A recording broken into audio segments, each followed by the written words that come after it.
ಕೇರಳದ ಘೋರ ದುರಂತ ಇಡೀ ಮನುಕುಲವನ್ನ ಬೆಚ್ಚಿ ಬೀಳಿಸಿದೆ. ವಯನಾಡ್ನ 3 ಗ್ರಾಮಗಳು ನಾಮಾವಶೇಷ ಇಲ್ಲದಂತೆ ಕೊಚ್ಚಿಕೊಂಡು ಹೋಗಿದೆ. ಕರ್ನಾಟಕದಲ್ಲಿ ಇಲ್ಲಿ ತನಕ ಆಗಿರುವಂತಹ ಭೂಕುಸಿತ ಪ್ರಕರಣಗಳು ಕೂಡ ಈ ಮಧ್ಯೆ ಆತಂಕವನ್ನ ಹೆಚ್ಚಿಸ್ತಾ ಇದೆ. ಕಳೆದ 10 ವರ್ಷದಲ್ಲಿ ಕರ್ನಾಟಕದಲ್ಲಿ 1272 ಬಾರಿ ಭೂಕುಸಿತ ಪ್ರಕರಣಗಳು ಆಗಿದೆ. ಇಲ್ಲಿ ತನಕ 44 ಜನ ಸಾವನ್ನಪ್ಪಿದ್ದಾರೆ. ಕೇರಳ ಗಡಿ ಭಾಗದ ಕರ್ನಾಟಕದ ಜಿಲ್ಲೆಗಳಲ್ಲೂ ಹೆಚ್ಚು ಭೂಕುಸಿತ ಆಗಿದೆ.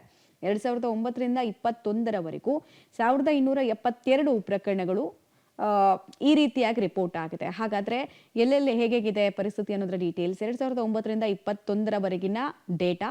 ಉತ್ತರ ಕನ್ನಡದಲ್ಲಿ 439 ಬಾರಿ ಭೂಕುಸಿತಕ್ಕೆ ಸಂಬಂಧಪಟ್ಟಂತಹ ಡೀಟೇಲ್ಸ್ ಲಭ್ಯ ಆಗಿದೆ. ಶಿವಮೊಗ್ಗದಲ್ಲಿ 350 ಬಾರಿ ಭೂಕುಸಿತ ಆಗಿರೋದ್ರ ಬಗ್ಗೆ ಕೂಡ ಮಾಹಿತಿ ಇದೆ.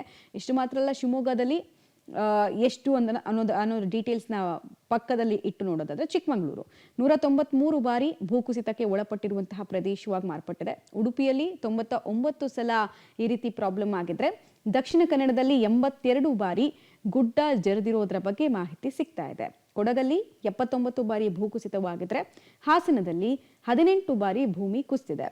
ಒಟ್ಟು 1272 ಸಲ 2009ರಿಂದ 21ರವರೆಗೂ ಭೂಮಿ ಕುಸಿದ ಅನುಭವಕ್ಕೆ ಸಾಕಷ್ಟು ಹಾನಿಗಳು ಆಗಿದೆ. ಇನ್ನೊಂದು ಕಡೆಗೆ ಯಾವ್ಯಾವ ವರ್ಷ ಎಷ್ಟೆಷ್ಟು ಸಮಸ್ಯೆಗಳಾಗುತ್ತೆ ಅನ್ನೋದರ ಡೀಟೇಲ್ಸ್ ಕೂಡ ಲಭ್ಯ ಆಗ್ತಾ ಇದೆ. 2016ರಲ್ಲಿ 125 ಬಾರಿ ಭೂಕುಸಿದಿದೆ. 2017ರಲ್ಲಿ ಓವರ್ ಆಲ್ ಆಗಿ 219 ಸಲ ಭೂಕುಸಿದಿದೆ. ಇನ್ನು 2018ರಲ್ಲಿ 461 ಸಲ ಸಮಸ್ಯೆ ಆಗಿದ್ರೆ 26 ಜನ ಈ ಭೂಕುಸಿತದ ದುರಂತದಲ್ಲಿ ಸಾವನ್ನಪ್ಪಿದ್ದಾರೆ. 2019ರಲ್ಲಿ 161 ಬಾರಿ ಭೂಕುಸಿತ ಆಗಿದ್ರೆ 10 ಜನ ಸಾವನ್ನಪ್ಪಿದ್ದಾರೆ.